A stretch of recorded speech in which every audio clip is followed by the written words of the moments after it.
प्रिय भक्तों, आज हम आपको गंगा मियाँ के चमत्कार की एक अद्भुत कहानी सुनाने जा रहे हैं। ये कहानी एक सास और उसकी बहू की है, जिनकी जिंदगी हमेशा के लिए बदल जाती है। ये सुनने के बाद शायद आपको भी गंगा में स्नान करने की प्रेरणा मिले, इसलिए कृपया इस कहानी को ध्यान से सुने। महाकुंभ मेला भारत का एक बड़ा धार्मिक और सांस्कृतिक पर्व है, जो हर 12 साल में 4 जगहों प्रयागराज, हरिद्वार, नासिक और उज्जैन में लगता है।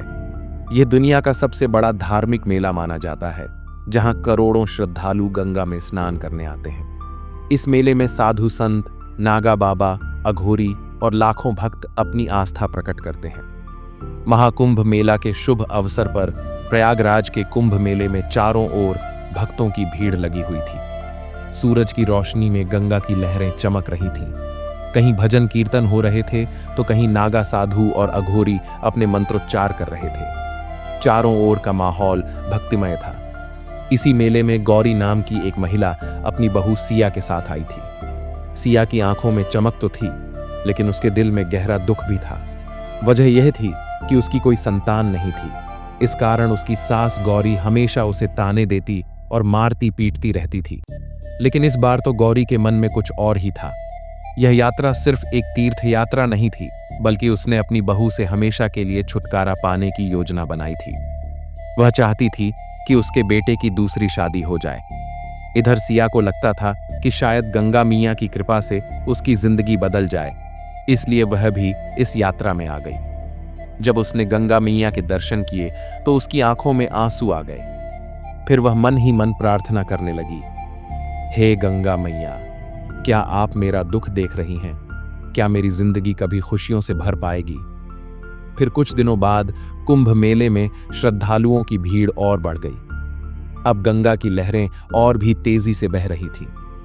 घाट पर हजारों लोग स्नान कर रहे थे। तभी गौरी ने सिया से कहा, सुनो बहू, गंगा स्नान करने से सारे पाप धुल जाते हैं और इच्छाएं पूरी होती हैं। शायद गंगा मियाँ की कृपा से तुम्हें भी संतान सुख मिल जाए। चलो संगम में स्नान कर लो।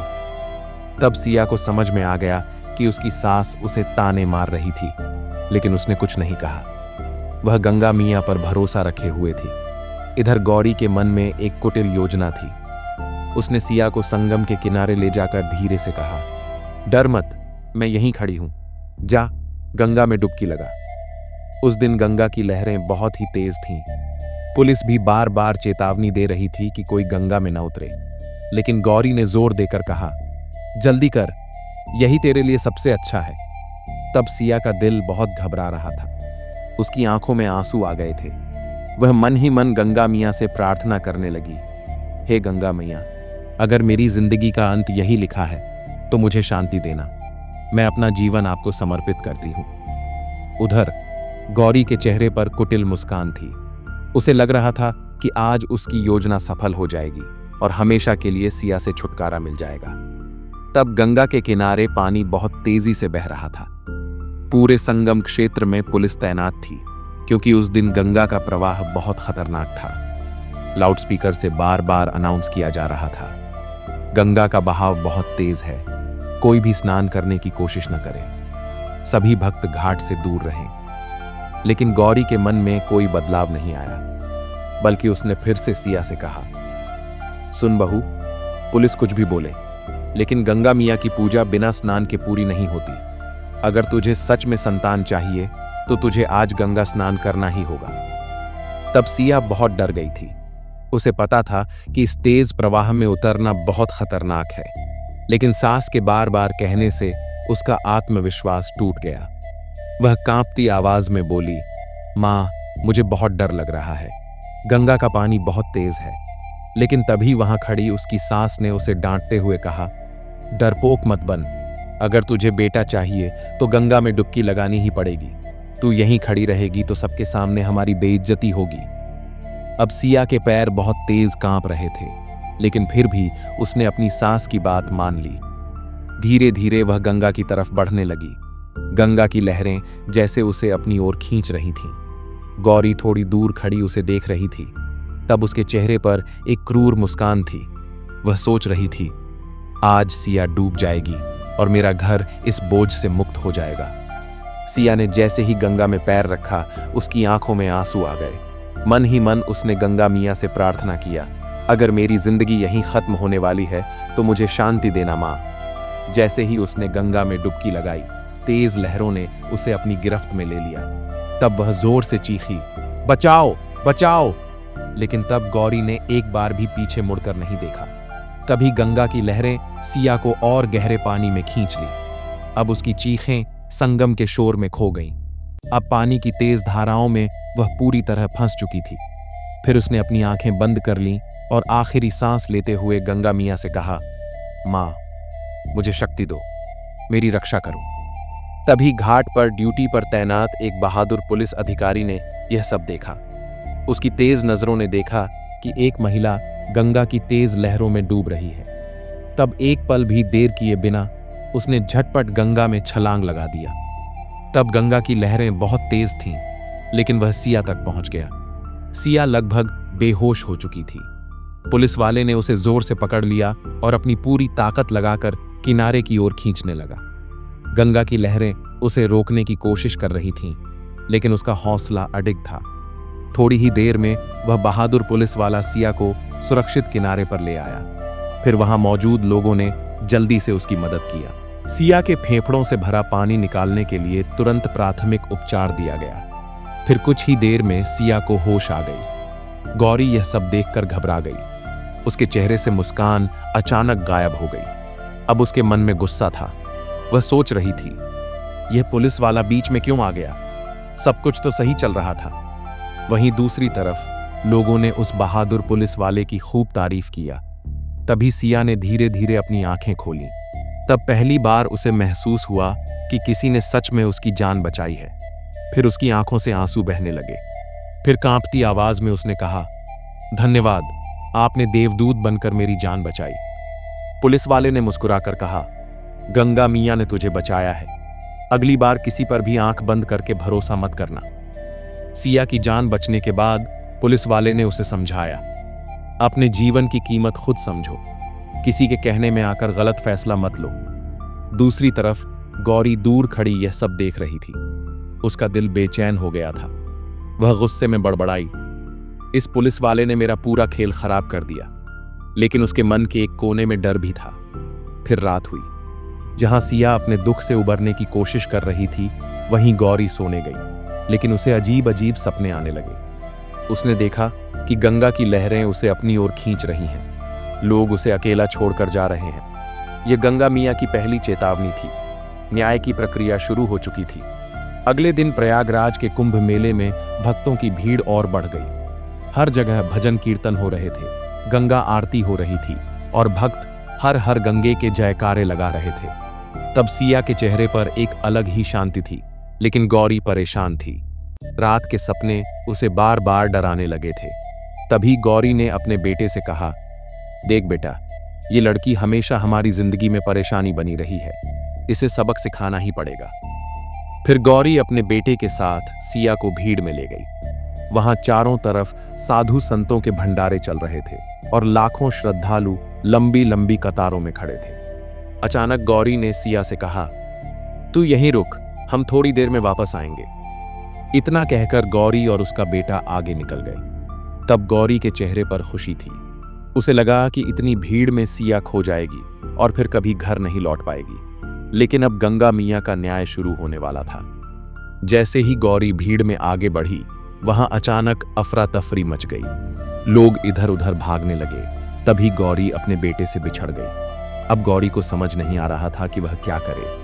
वह घबरा गई और जोर जोर से चिल्लाने लगी, कोई है, मेरी मदद करो, बेटा तू कहाँ है, मुझे बचाओ। लेकिन इतनी भीड़ में किसी ने उसकी आवाज नहीं सुनी। बुजुर्ग होने के कारण उसे वापस जाने का रास्ता भी याद नहीं रहा। अब वह अकेली इधर उधर भटकने लगी। अब उसके पास खाने के लिए कुछ भी नहीं था। अब वह थक कर कमजोरी महसूस करने लगी। उधर सिया ने अपने पति को ढूंढ लिया और पूछा, माँ कहाँ है? पति बोला, मुझे नहीं पता, मैं भी माँ को ही ढूंढ रहा हूं। ये सुनकर सिया बहुत दुखी हो गई। फिर दोनों पति पत्नी भीड़ में गौरी को खोजने लगे। ऐसे ही खोजते हुए 7 दिन बीत गए। अब गौरी पूरी तरह कमजोर हो गई थी। उसका शरीर हड्डियों का ढांचा बन चुका था। वह किसी भिखारी की तरह दिखने लगी थी। अब उसे अपनी गलतियों का एहसास होने लगा था। उसने खुद से कहा, मैंने अपनी बहू पर कितना अन्याय किया, उसे मारने तक की कोशिश की, लेकिन उसने कभी मेरे खिलाफ एक शब्द भी नहीं कहा। अब उसे एहसास हो गया कि गंगा मियां ने उसे सजा दी है। 8वें दिन सिया ने एक मंदिर के बाहर एक बूढ़ी औरत को भीख मांगते देखा। जैसे ही उसने गौर से देखा, वह हैरान रह गई, क्योंकि वह उसकी सास गौरी थी। सिया दौड़कर उसके पास गई और बोली, माँ, आप यहाँ कैसे आ गई? हम आपको 8 दिनों से ढूंढ रहे हैं। चलिए, मैं आपको घर लेकर चलती हूँ। तब गौरी की आंखों में आंसू आ गए। वह कांपती आवाज में वह बोली, बहू, मैंने बहुत बड़ी गलती की है। मैंने तुझ पर बहुत अन्याय किया है, मुझे माफ कर दे। तब सिया ने प्यार से उसका हाथ पकड़ा और कहा, गंगा मैया ने हमें दोबारा मिला दिया है, अब हम नई शुरुआत करेंगे। तब गौरी ने पहली बार समझा कि सच्ची जीत नफरत में नहीं, बल्कि प्रेम और सत्य में होती है। फिर उसने गंगा मैया से दिल से माफी मांगी और निश्चय किया कि अब वह अपनी बहू के साथ कभी अन्याय नहीं करेगी। गंगा मैया की कृपा से उनका परिवार फिर से एक हो गया। फिर कुछ दिन बाद प्रयागराज कुंभ मेले का आखिरी दिन आ गया।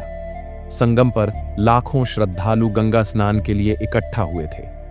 हर तरफ भजन, कीर्तन, मंत्रोच्चार और गंगा आरती का पवित्र माहौल था। सिया ने सोचा, आज हम सबको गंगा स्नान के लिए चलना चाहिए। अब गौरी भी पूरी तरह बदल चुकी थी। उसकी आंखों में पश्चाताप के आंसू थे और सिया के लिए दिल में कृतज्ञता थी। तभी गौरी ने कहा, सुन बहू, मैंने तुझ पर बहुत अन्याय किया है। आज गंगा मियां की साक्षी मानकर मैं तुझसे माफी मांगना चाहती हूं। तूने मेरा जीवन बदल दिया। सिया ने मुस्कुराकर कहा, मां, गंगा मियां बहुत दयालु हैं, वह सबको क्षमा कर देती हैं। आइए, हम दोनों मिलकर गंगा में स्नान करें। फिर संगम घाट पर दोनों ने गंगा के पवित्र जल में डुबकी लगाई। स्नान के बाद गौरी की आंखों से आंसू बहने लगे। फिर उसने प्रार्थना की, हे गंगा मियां, मेरे पापों को क्षमा करें। अब मैं अपनी बहू के साथ हमेशा अच्छा व्यवहार करूंगी। तभी घाट पर एक तेजस्वी साधु प्रकट हुए। उनके चेहरे पर दिव्य प्रकाश था और आंखों में गहरा ज्ञान। उन्होंने सिया को देखा और सौम्य स्वर में कहा, बेटी, तूने बहुत कष्ट सहे, फिर भी अपनी सास का हमेशा सम्मान किया। गंगा मियां ने तेरी प्रार्थना सुन ली है। मैं तुझे पुत्र प्राप्ति का आशीर्वाद देता हूं। तेरा जीवन अब खुशियों से भर जाएगा। यह सुनकर सिया और गौरी की आंखों में आंसू आ गए। गौरी को बहुत आश्चर्य हुआ कि इस साधु को कैसे पता चला कि सिया के कोई संतान नहीं है। फिर गौरी साधु के चरणों में गिर गई और बोली, महाराज, आपने मेरी बहू को आशीर्वाद दिया, इसके लिए मैं आपको धन्यवाद करती हूं। आज मैंने समझ लिया कि असली धर्म प्रेम और सेवा में है, न कि अपमान और क्रोध में। साधु मुस्कुराए और चुपचाप घाट की सीढ़ियों की ओर चले गए। फिर गौरी ने सिया की ओर देखा और निश्चयपूर्वक कहा, सुन बहू, मैंने तुझ पर बहुत अन्याय किया है। इसका पछतावा मुझे जीवन भर रहेगा। अब मैं तुझे अपनी बेटी मानूंगी और तेरा साथ कभी नहीं छोड़ूंगी। फिर सिया ने खुशी से अपनी सांस को गले लगा लिया। गंगा के किनारे यह पवित्र मिलन गंगा मियां का आशीर्वाद ही था। फिर दोनों ने मिलकर नए जीवन की शुरुआत करने का संकल्प लिया। फिर कुछ महीनों बाद सिया ने एक सुंदर पुत्र को जन्म दिया। अब घर में खुशी की लहर दौड़ गई। चारों तरफ उत्सव मनाया जाने लगा। गौरी ने अपने नवजात पोते को गोद में लिया। तब उसकी आंखों में खुशी के आंसू थे। फिर वह सिया से बोली, सुन बहू, ये सब तेरी सहनशीलता और गंगा मियां की कृपा से ही संभव हुआ है। मैं अपने पापों के लिए हमेशा शर्मिंदा रहूंगी। सिया ने अपने सास हाथ पकड़कर कहा, गंगा मैया ने हमें सिखाया है कि सच्ची श्रद्धा और प्रेम किसी भी कठिनाई को हरा सकते हैं। अब हम सब मिलकर अपने घर को खुशियों से भर देंगे। फिर गौरी ने सिया को गले से लगा लिया।